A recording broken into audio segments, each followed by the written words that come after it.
Photosynthesis.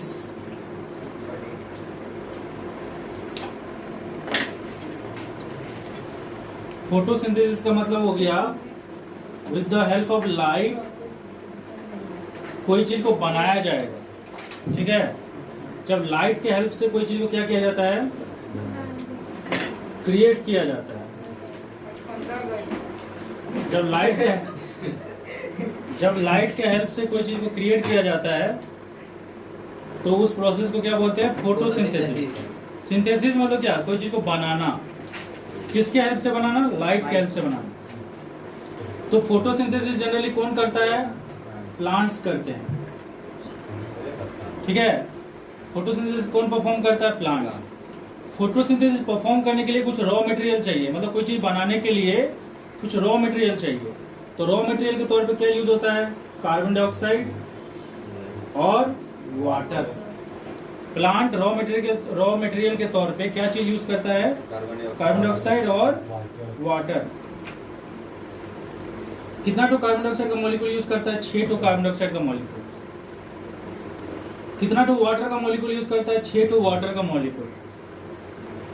लेकिन सिर्फ इस रॉ मटेरियल को यूज करने से ही नहीं होगा।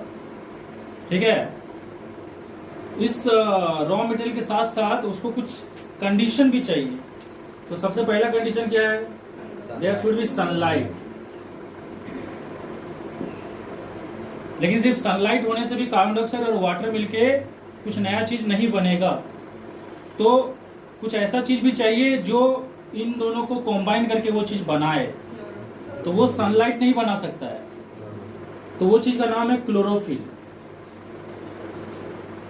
तो जब हम लोग इसको डिटेल में पढ़ेंगे तो क्या पता चलेगा हम लोग को कि सनलाइट किसको एक्टिवेट करता है, और फिर क्लोरोफिल इन दोनों को कंबाइन करके क्या बनाता है, ग्लूकोज। ग्लूकोज में बनाता है C6H12O6 और साथ में बनाता है ऑक्सीजन।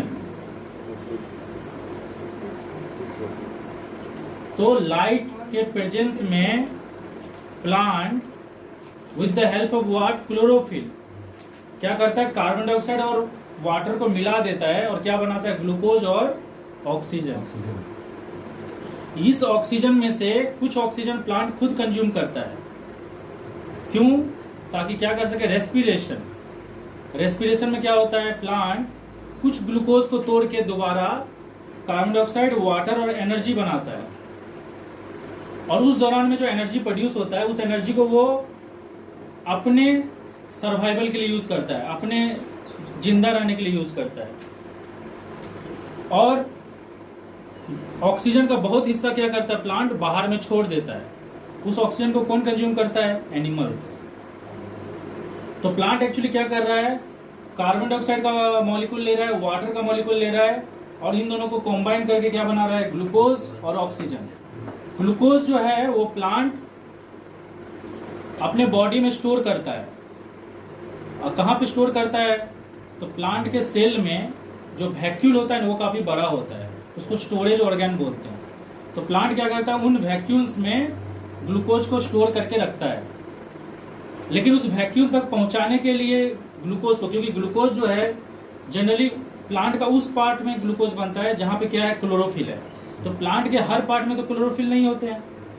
प्लांट का सिर्फ उसी पार्ट में जहां प्लांट का उसी पार्ट में ग्लूकोज बनेगा जहां पे क्लोरोफिल होता है। तो जहां पे क्लोरोफिल होगा वहां ग्लूकोज बन गया। लेकिन ये ग्लूकोज को प्लांट क्या करेगा, कहीं स्टोर करके रखेगा ना। तो उस स्टोरेज ऑर्गन तक पहुंचाने के लिए कुछ पाथवे चाहिए। वो पाथवे कौन प्रोवाइड करता है, फ्लोएम।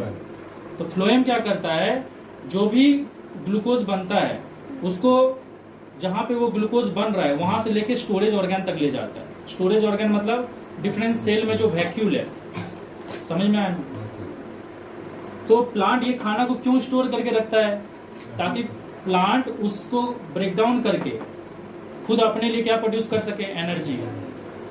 क्योंकि देखो हम लोग को पता है कि गर्मी के टाइम में प्लांट का पत्ता झड़ जाता है और ज्यादा मात्रा में जो क्लोरोफिल होता है वो कहाँ होता है, लिप्स में ही होते हैं, पत्ते में ही होते हैं। अब अगर प्लांट अपने में खाना स्टोर करके नहीं रखेगा, क्योंकि उसका सारा पत्ता तो झड़ गया है, तो पत्ता झड़ जाने से क्या होगा, फोटोसिंथेसिस भी नहीं होगा। तो फोटोसिंथेसिस नहीं होगा तो उसके पास रेडीमेड क्या रहना चाहिए, खाना रहना चाहिए, ताकि जब तक उसका नया पत्ता दोबारा नहीं आ जाता है तब तक उस खाना को वो क्या करते रहेगा, यूटिलाइज करते रहेगा। खाना को कैसे यूटिलाइज करेगा, कौन सा प्रोसेस से, रेस्पिरेशन से। तो रेस्पिरेशन में क्या होता है, ये जो ग्लूकोज है ना C6H12O6 ग्लूकोज, ये ऑक्सीजन के प्रेजेंस में टूट के क्या बन जाता है, कार्बन डाइऑक्साइड, वाटर और एनर्जी। और ये एनर्जी जो है प्लांट का क्या चीज के लिए यूजफुल होता है, प्लांट के सर्वाइवल के लिए यूजफुल होता है। प्लांट को खुद को जिंदा रखने के लिए एनर्जी चाहिए। वो एनर्जी कहाँ से आया, उसी ग्लूकोज से आया जो ग्लूकोज वो किस प्रोसेस के दौरान में बनाया था, फोटोसिंथेसिस। ये प्रोसेस को क्या बोलते हैं, रेस्पिरेशन। तो यहाँ पे फिर वही होता है, ग्लूकोज 6 ऑक्सीजन से मिलकर 6 कार्बन डाइऑक्साइड, 6 वाटर मॉलिक्यूल और एनर्जी बनाता है। इसमें से ये एनर्जी कितने एटीपी के बराबर है, ये एनर्जी 38 एटीपी के बराबर है। मतलब जब एक ग्लूकोज टूटता है प्लांट में, जब एक ग्लूकोज को तोड़ा जाता है तो कितना एटीपी प्रोड्यूस होता है, 38 एटीपी। मतलब प्लांट में एनर्जी स्टोर रहता है in the form of what, ATP. सिर्फ प्लांट में नहीं, ये प्रोसेस हमारे बॉडी में भी होता है, एनिमल में भी होता है। तो हमारे बॉडी में एनर्जी किस फॉर्म में स्टोर रहता है, एटीपी।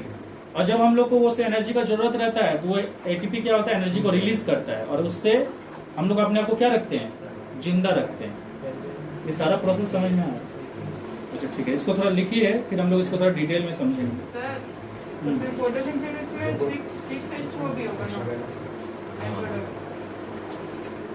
यहाँ पे हम लोग 6H2O भी लिख सकते हैं। कब लिखेंगे, जब हम यहाँ पे 12H2O लिखेंगे। समझ में आ रहा है ना।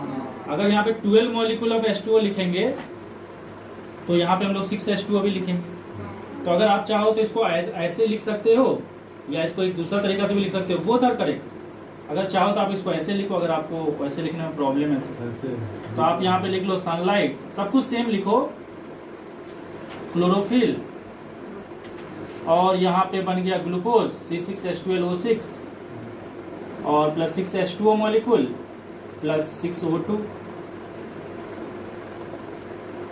समझ में आ रहा है ना। तो देखो दोनों रिएक्शन एक ही है, क्योंकि अगर मैं इस वाटर मॉलिक्यूल को इधर दोबारा ले आऊं तो वो इससे माइनस होकर कितना बचेगा, 6 ही बचेगा। तो बोथ आर सेम, लिखने का बस तरीका अलग अलग है। क्योंकि देखो ये जो वाटर मॉलिक्यूल प्रोड्यूस हो रहा है, दोबारा प्लांट उसको किस में यूटिलाइज कर रहा होगा, फोटोसिंथेसिस में। क्योंकि फोटोसिंथेसिस के लिए रॉ मटेरियल क्या चाहिए, वाटर चाहिए, तो दोबारा उसको यूटिलाइज कर रहा होगा। तो आप ऐसे भी लिख सकते हो, ऐसे भी लिख सकते हो। तो अगर एग्जाम में बोलेगा डिफाइन फोटोसिंथेसिस, तो कैसे डिफाइन करोगे, लिखोगे it is a process by which plant prepare their food with the help of carbon dioxide and water in the presence of sunlight and chlorophyll to produce glucose and oxygen। यहाँ पे जो glucose produce हुआ ना, ये एक monomer है। Monomer मतलब ये एक सिंगल मॉलिक्यूल है, सिंगल मॉलिक्यूल। लेकिन प्लांट में जब खाना को स्टोर किया जाता है, मतलब ग्लूकोज को स्टोर किया जाता है, तो सिंगल मॉलिक्यूल फॉर्म में स्टोर नहीं किया जाता है, मल्टीपल मॉलिक्यूल फॉर्म में स्टोर किया जाता है। तो ऐसे बहुत सारे ग्लूकोज मॉलिक्यूल देख लो ना, बहुत सारे मतलब क्या, n number of glucose molecule. n can be anything, n 1 भी हो सकता है, 2 भी हो सकता है, कुछ भी। तो ये n number of glucose molecule क्या होते हैं, एक दूसरे से मिल के क्या बन जाते हैं, स्टार्च बन जाते हैं। तो प्लांट का जो स्टोरेज ऑर्गन होता है, मतलब वो जो वैक्यूल होता है सेल के अंदर, वहां पे खाना किस फॉर्म में स्टोर रहता है, in the form of starch. समझ में आया। यहाँ तक कि जो हम लोग फ्रूट्स खाते हैं, एक पेड़ से जो फ्रूट तोड़ के खाते हैं, वो भी स्टार्च ही रहता है। तो एक्चुअली वो भी प्लांट अपना ग्लूकोज को किस में कन्वर्ट कर दिया जाता है, स्टार्च में। क्वेश्चन अराइज होता है कि प्लांट फ्रूट क्यों प्रोड्यूस करता है। प्लांट को तो खाना बना रहा है तो अपने कंज्यूम करना चाहिए ना, हमारे लिए फ्रूट क्यों प्रोड्यूस करता है। उसका पीछे सिंपल सा कारण है, उसका पीछे बहुत सिंपल सा कारण है। फ्रूट जब प्रोड्यूस होगा तो फ्रूट को कौन खाएगा, हम लोग खाएंगे, मतलब एनिमल्स खाएंगे। और जब हम लोग उस फ्रूट को खाएंगे तो उसका जो बीजा है उसका हम लोग इधर उधर फेंकेंगे, तो उस बीजा से क्या होगा कि नया प्लांट ग्रो होगा। तो कहीं ना कहीं हम लोग उसके नेक्स्ट जनरेशन को आगे बढ़ाने में क्या कर रहे हैं, हेल्प कर रहे हैं। अगर सोच लो उसका फ्रूट वहीं गिर जाए, पेड़ के पास ही गिर जाए, तो उसका जो नेक्स्ट जनरेशन होगा वहीं पे ग्रो करेगा। तो फिर उस पेड़ और उसके बच्चों के बीच में क्या हो जाएगा, कंपटीशन हो जाएगा पानी के लिए, सनलाइट के लिए। तो पेड़ क्या चाहता है कि उसका खाना जो है, उसका जो पेड़ चाहता है उसका जो बच्चा है, उसके जो सीड्स हैं वो हर जगह फैले। तो इसीलिए वो फ्रूट्स का लालच देते हैं एनिमल को, ताकि एनिमल उस फ्रूट को खा के, अरे समझ रहे हैं क्या बोल रहे हैं? तो हम सोच लो आम खाएं और उसका गुठली, सोच लो हम आम ना जम्मू कश्मीर में खरीदे और उसका गुठली जाके महाराष्ट्र में फेंके, नहीं सर, कश्मीर में और कन्याकुमारी में जो भी है। तो इससे क्या हुआ, उसका मतलब होता है ना कि हाँ वो उसका आबादी बढ़ रहा है। वो बोलेगा कि देखो मेरा बच्चा लंदन में भी है। अच्छा ठीक है, तो देखो ग्लूकोज से जो स्टार्च बना ना, इस प्रोसेस, ये पहले क्या था, मोनोमर था, और अभी ये स्टार्च बन गया, जिसको हम लोग क्या बोलेंगे, पॉलीमर। मोनोमर से क्या बन गया, ये पॉलीमर बन गया। और इस प्रोसेस को क्या बोलते हैं, पॉलीमराइजेशन। पॉलीमराइजेशन। देखो हम एक पत्ता का ना क्रॉस सेक्शन व्यू बना रहे हैं, लेकिन हम मेरा तरीका से बना रहे हैं, ठीक है, बुक में जैसा दिया वैसे नहीं बना रहे हैं। तो पत्ता का जो सबसे ऊपरी लेयर होता है उसको बोलते हैं क्यूटिकल। हाँ, लेकिन यहाँ पे इसका इम्पोर्टेंस है। उसके जस्ट नीचे रहता है एपिडर्मिस, इसको अपर एपिडर्मिस बोलते हैं, अपर एपिडर्मिस। उसके बाद रहता है पैलिसेड, स्पेलिंग देख लो थोड़ा, PALISADE, पैलिसेड सेल्स। उसके बाद जस्ट नीचे रहता है mesophyll cell, sorry spongy cell. Spongy और पैलिसेड को मैसोफिल, हाँ उसको एक साथ मैसोफिल बोलते हैं। स्पॉन्जी सेल्स, स्पॉन्जी सेल और पैलिसेड सेल को एक साथ बोलते हैं मैसोफिल सेल। मैसोफिल का स्पेलिंग क्या है, लिख लेते हैं। और उसके जस्ट नीचे यहाँ पे रहता है आपका स्पेस, इसको बोलते हैं इंटरसेलुलर स्पेस। हाँ यहाँ पे स्पेस रहता है, एम्प्टी स्पेस, या इंटरसेलुलर स्पेस भी बोल सकते हैं। जस्ट उसका नीचे रहता है लोअर एपिडर्मिस, और इस लोअर एपिडर्मिस में क्या रहता है, होल रहता है। ये होल को क्या बोलते हैं, स्टोमाटा। यहाँ पे रहता है होल, इस होल को बोलते हैं स्टोमाटा। और ये स्टोमाटा का जो दरवाजा है, ठीक है, ये जो होल है उसको स्टोमाटा बोलते हैं। और ये स्टोमाटा का जो डोर है, जो इसको बंद और खोलता है, उस डोर को क्या बोलते हैं, गार्ड सेल। यहाँ तक दिख रहा है, ठीक है। तो आपका ये जो क्रॉस सेक्शनल व्यू है ना, इसी से हम लोग अभी सारा चीज समझेंगे कि एक्चुअली फोटोसिंथेसिस होता कैसे है। यहाँ पे हम एक चीज और लिख देते हैं, क्यूटिकल जो होता है वो क्या होता है, ट्रांसपेरेंट। हाँ वो वैक्सी उक्सी होता है, वाटर प्रूफ होता है, वो अलग बात है। और फोटोसिंथेसिस में हम लोग को उससे लेना देना नहीं, हम लोग को लेना देना ट्रांसपेरेंट। देखो ये जो पैलिसेड सेल है ना, ये जो पैलिसेड सेल है और ये जो स्पॉन्जी सेल है, पैलिसेड सेल में ज्यादा और स्पॉन्जी सेल में कम। ये सब जो हम गोला गोला बनाए, ये सब क्या है, ये सब रिप्रेजेंट कर रहा है किसको, ये सब रिप्रेजेंट कर रहा है क्लोरोप्लास्ट, ठीक है। तो ये जो क्लोरोप्लास्ट होता है किसके अंदर होता है, सेल के अंदर होता है। मतलब क्लोरोप्लास्ट एक तरह का क्या है, ऑर्गेनेल है। और ऑर्गेनेल किसके अंदर होता है, सेल के अंदर होता है। तो यहाँ पे आपको दिख रहा है पैलिसेड सेल्स है कि नहीं, तो उन पैलिसेड सेल्स के अंदर क्या होता है, क्लोरोप्लास्ट होता है। ये जितना भी गोला बना है वो क्लोरोप्लास्ट को रिप्रेजेंट कर रहा है। ज्यादा क्लोरोप्लास्ट किसमें है, पैलिसेड सेल में है। और स्पॉन्जी सेल में भी क्लोरोप्लास्ट है पर कम है। समझ में आया? अगर आप ये क्लोरोप्लास्ट जो है ये एक ऑर्गेनेल है, ठीक है। अगर आप एक क्लोरोप्लास्ट के अंदर जाओगे, अगर आप एक क्लोरोप्लास्ट के अंदर जाओगे, तो जो क्लोरोप्लास्ट का जो ये जो सरफेस है ना, ये सरफेस समझ में आ रहा है ना, ये जो नीचे वाला सरफेस है, इस सरफेस को बोलते हैं स्ट्रोमा। इस सरफेस को क्या बोलते हैं, स्ट्रोमा। स्ट्रोमा क्या है? सरफेस है। इस सरफेस पे ऐसे बहुत सारे बैग रखे रहते हैं, ऐसे ऐसे करके, एक के ऊपर एक करके बैग रखे रहते हैं। तो बैग को यहाँ पे सैक बोला गया है। सैक रखे रहते हैं। सैक मतलब होता है बोरी। तो ऐसे बहुत सारा बोरी रखे रहता है, लेकिन वो हमारा वाला बोरी नहीं रहता है। और इस बोरी को क्या बोलते हैं? थाइलाकॉइड। नाम में भी है, देखो, थाइला, तो थैला ही है।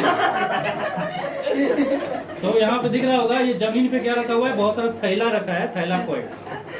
और इस थाइलाकॉइड में क्या भरे रहता है? इस थाइलाकॉइड में भरे रहता है क्लोरोफिल।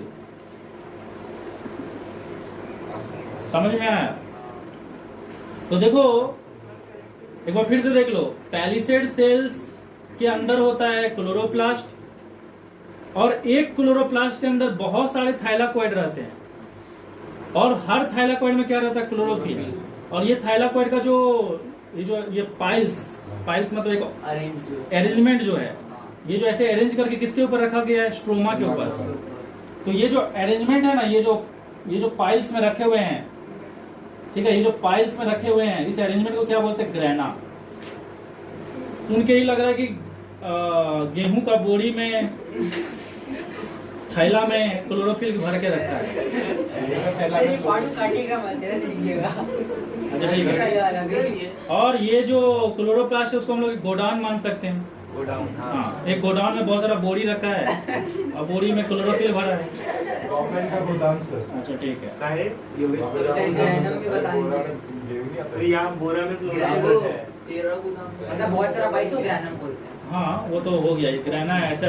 अब देखो, ऐसा और भी पाइल्स होगा इधर अगल बगल में, ऐसा नहीं कि वहाँ पे इतना। अच्छा, ठीक है, मेरा बात सुनो। बोला नहीं जाता है, एक्चुअली में इतना है। पूरा एग्जैक्ट नहीं होगा, this all are approximate idea. बोला कि 1 स्क्वायर मिलीमीटर में कितना क्लोरोप्लास्ट पाया जाता है? 5 लाख।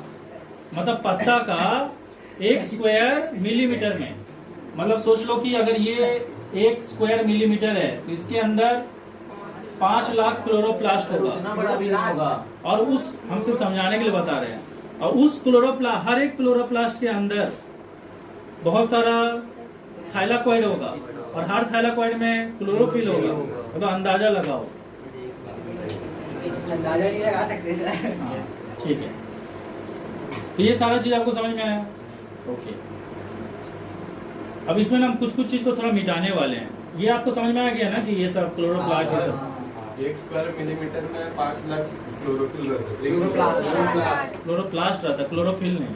और क्लोरोप्लास्ट के अंदर फिर थाइलाकॉइड है, उसमें फिर क्लोरोफिल है। तो जिसने भी इस दुनिया को बनाया है,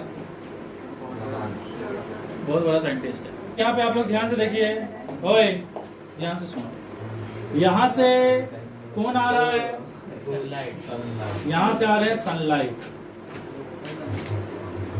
समझ में आया? ये सनलाइट आके किसके अंदर जाएगा?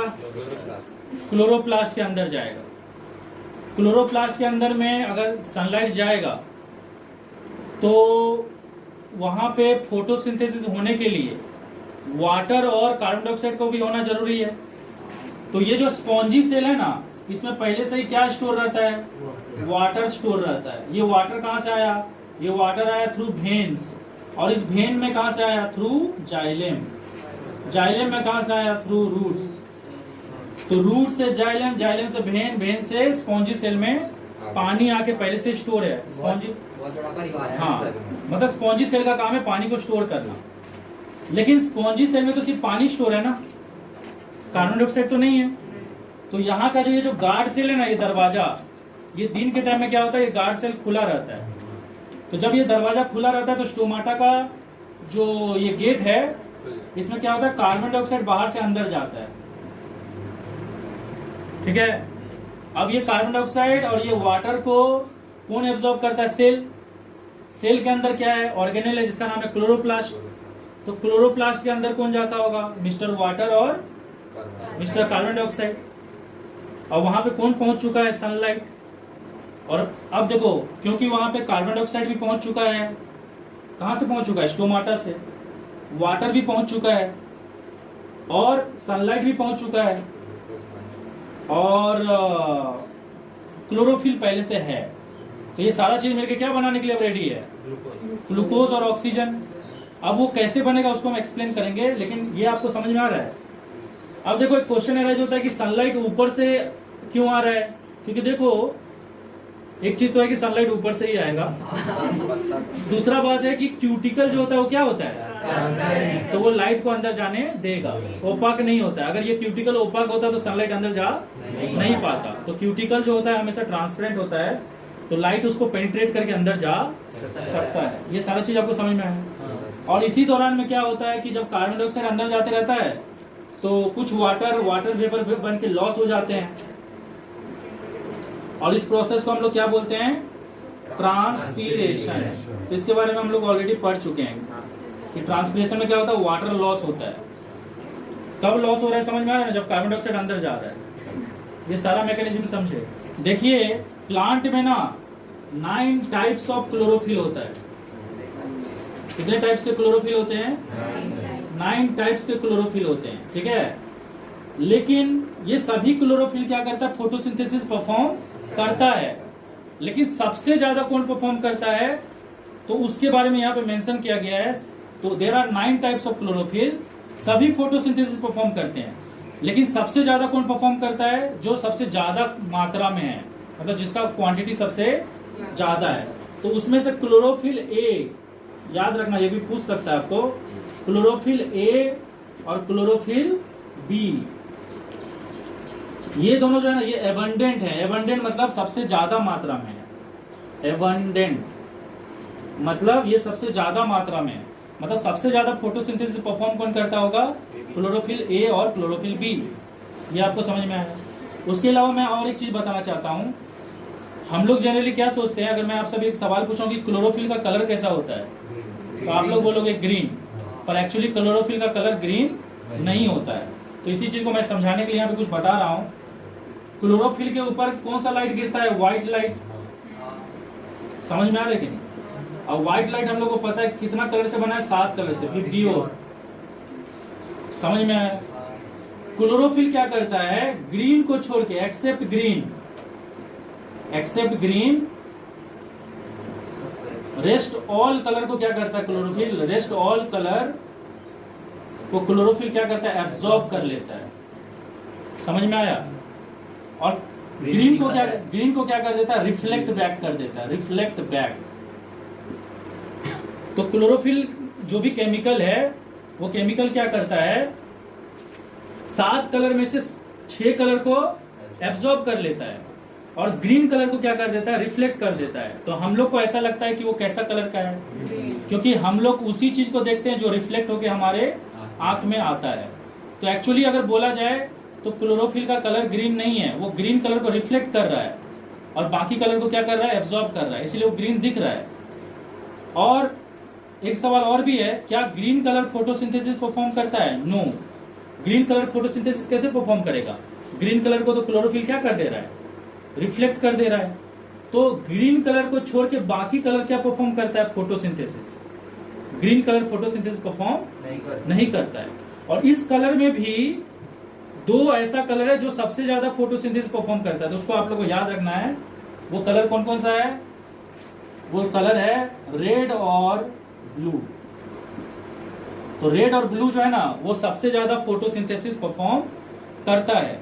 ग्रीन कलर बिल्कुल फोटोसिंथेसिस परफॉर्म नहीं करता है, क्योंकि क्लोरोफिल जो है वो ग्रीन कलर को, जब उस चीज को वो एब्जॉर्ब ही नहीं किया तो वो कैसे फोटोसिंथेसिस परफॉर्म करेगा। तो बाकी कलर फोटोसिंथेसिस परफॉर्म करते हैं, और उसमें भी कौन सबसे ज्यादा परफॉर्म करता है, रेड और ब्लू। ये सारा चीज आपको समझ में आ रहा है। तीसरा चीज, एक और चीज बताना चाहता हूँ, ये भी पूछा जा सकता है क्लोरोफिल का कॉम्पोजिशन क्या होता है। तो क्लोरोफिल क्या क्या चीज से बना हुआ है, इसका कंस्टिट्यूएंट क्या है, इसका कंस्टिट्यूएंट है carbon, hydrogen, oxygen, nitrogen and magnesium. तो ये क्लोरोफिल का कॉम्पोजिशन। देखो यहाँ पे बोल भी दिया है कि क्लोरोफिल एपियर ग्रीन। एपियर और रियलिटी में फर्क होता है। तो रियलिटी में मेरे हिसाब से इस दुनिया में कोई भी चीज़ का कोई कलर नहीं होगा। हाँ, बस यही है कि बस यही है कि सब होता है। ये भी एक सवाल है कि गार्ड सेल रात के टाइम में क्यों बंद हो जाता है और दिन के टाइम में क्यों खुल जाता है। कुछ होता होगा तभी ना खुलता होगा। तो opening and closing of guard cell, opening and closing of guard cell of stomata, opening and closing of guard cell of stomata. तो दो थ्योरी इसको एक्सप्लेन करता है। पहला थ्योरी है K plus concentration theory, K plus concentration theory. ये बहुत simple है। देखो ये है हमारा गार्ड सेल, ऐसे करके गार्ड सेल।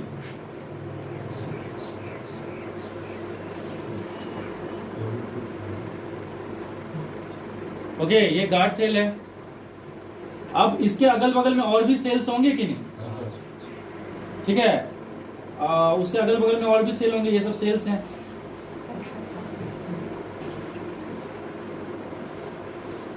इसके अगल बगल में और भी सेल्स होंगे।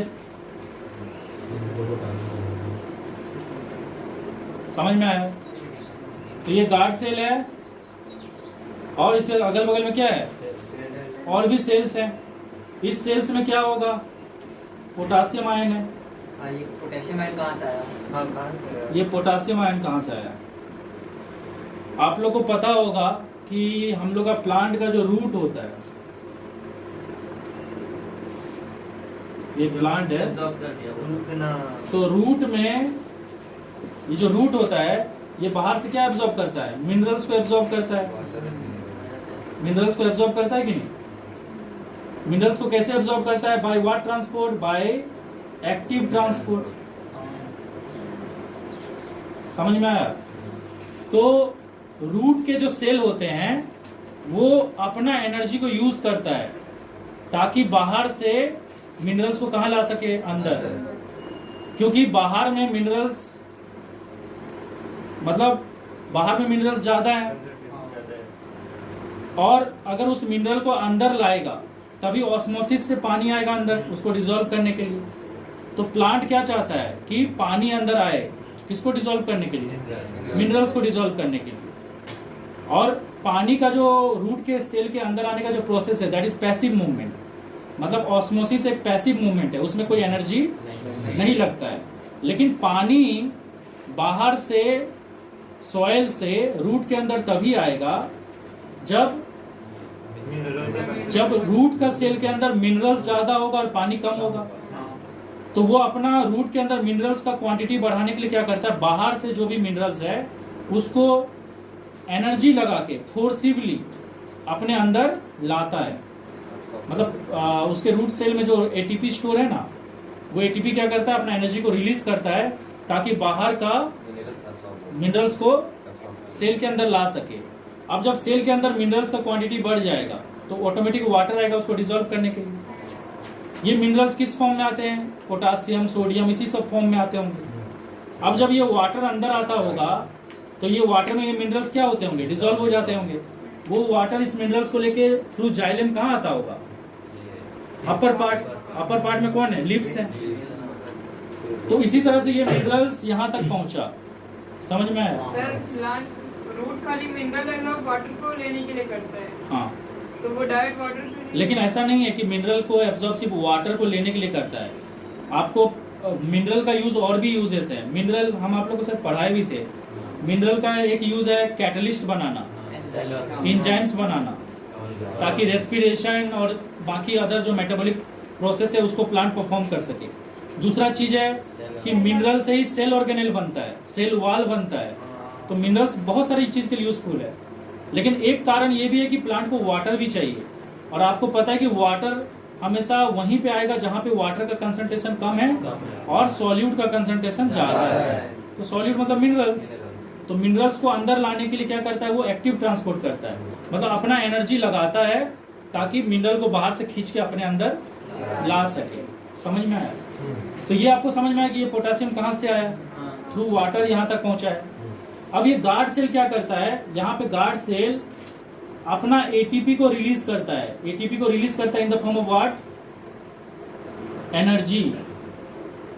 और अगेन इस पोटेशियम आयन सबको फोर्सिबली अपने अंदर लाता है। तो एक तरह से हम लोग बोल सकते हैं कि यहाँ पे कौन सा ट्रांसपोर्ट हो रहा है, यहाँ पे हो रहा है एक्टिव ट्रांसपोर्ट। समझ में आया कि नहीं? तो अगर सोच लो गार्ड सेल के अंदर पोटेशियम आयन को जबरदस्ती ले आया जाएगा, कैसे लाया जाएगा पता है? क्योंकि गार्ड सेल क्या रिलीज कर रहा है, अपना एटीपी को रिलीज कर रहा है, एनर्जी लगा रहा है, किसको अंदर लाने में, पोटेशियम को अंदर लाने में। कौन सा ट्रांसपोर्ट कर रहा है, एक्टिव ट्रांसपोर्ट। तो जैसे ही गार्ड सेल के अंदर पोटेशियम आयन का कंसंट्रेशन बढ़ने लगेगा, मतलब मिनरल का क्वांटिटी बढ़ने लगेगा, क्योंकि देखो potassium ion simply potassium ion form में नहीं आएगा, वो आएगा in the form of salt. मतलब पोटेशियम किसी पोटेशियम नाइट्रेट फॉर्म में आ सकता है, पोटेशियम क्लोराइड फॉर्म में, ऐसे कुछ फॉर्म में आएगा। तो जैसे ही सॉल्यूट इसके अंदर आएगा तो बाहर से, मतलब बाहर से जो भी पानी है, वाटर है, वो भी क्या कहाँ पे आने लगेगा, गार्ड सेल के अंदर में। जैसे ही पोटेशियम आएगा तो इसके अंदर सॉल्यूट का कंसंट्रेशन बढ़ जाएगा। सॉल्यूट का कंसंट्रेशन अगर बढ़ जाएगा तो बाहर से पानी क्या आएगा, उसको डिसॉल्व करने के लिए आएगा कि नहीं? तो जैसे ही पानी गार्ड सेल के अंदर आएगा तो गार्ड सेल क्या हो जाएगा, टर्जिड हो जाएगा। और जैसे गार्ड सेल टर्जिड होता है तो क्या होता है, खुल जाता है। समझ में आया? तो जैसे गार्ड सेल खुल जाएगा तो कार्बन डाइऑक्साइड क्या होगा, अंदर जाने लगेगा। जो हम बताए थे कार्बन डाइऑक्साइड स्टोमाटा से अंदर जाने लगेगा। समझ में आया? ये एक प्रोसेस है। तो अगर आपको एग्जाम में K plus concentration theory explain करने बोलेगा तो आप सिंपली बोलना कि जो उनके मतलब अगल बगल वाले सेल होते हैं, एडजेसेंट सेल होते हैं, उससे एक्टिव ट्रांसपोर्ट के द्वारा गार्ड सेल के अंदर पोटेशियम आयन लाया जाता है। और जब वो पोटेशियम आयन गार्ड सेल के अंदर बहुत ज्यादा क्वांटिटी में हो जाते हैं तो उसको डिसॉल्व करने के लिए बाहर से वाटर आता है थ्रू ऑस्मोसिस, और इसके कारण गार्ड सेल क्या हो जाता है, टर्जिड हो जाता है और खुल जाता है। समझ में आया? और जब ये गार्ड सेल दोबारा अपना पोटेशियम आयन को रिलीज छोड़ देंगे, अगर अपना ये अपना एनर्जी लगा रहे हैं ना उनको पकड़ के रखने के लिए, तो अगर एनर्जी लगाना छोड़ देंगे तो दोबारा पोटेशियम आयन कहाँ चले जाएगा, अपने बगल वाले सेल में चले जाएगा।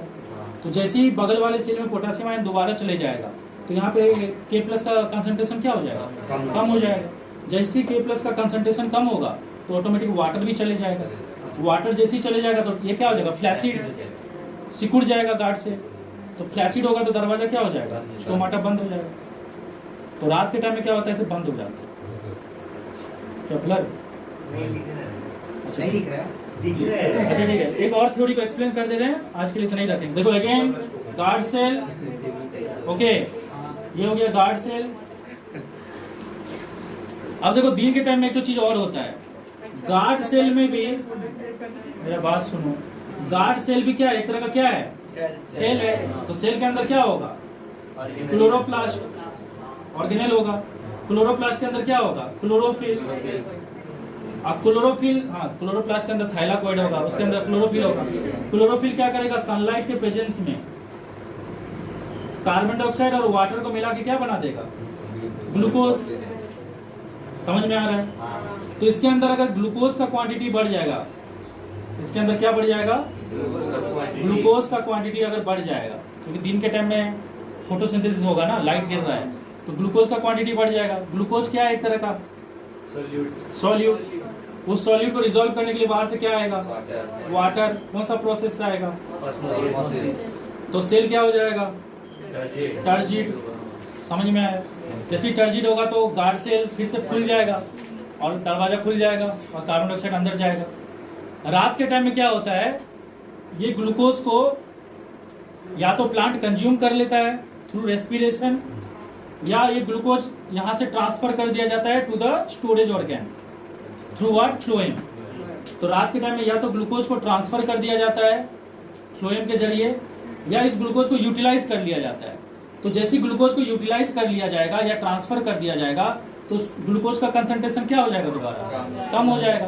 तो जैसे ग्लूकोज का कंसंट्रेशन कम होगा तो वाटर वापस चले जाएगा। जैसे ही वाटर वापस जाएगा ये फ्लैसिड हो जाएगा और ये गार्ड सेल का दरवाजा बंद हो जाएगा।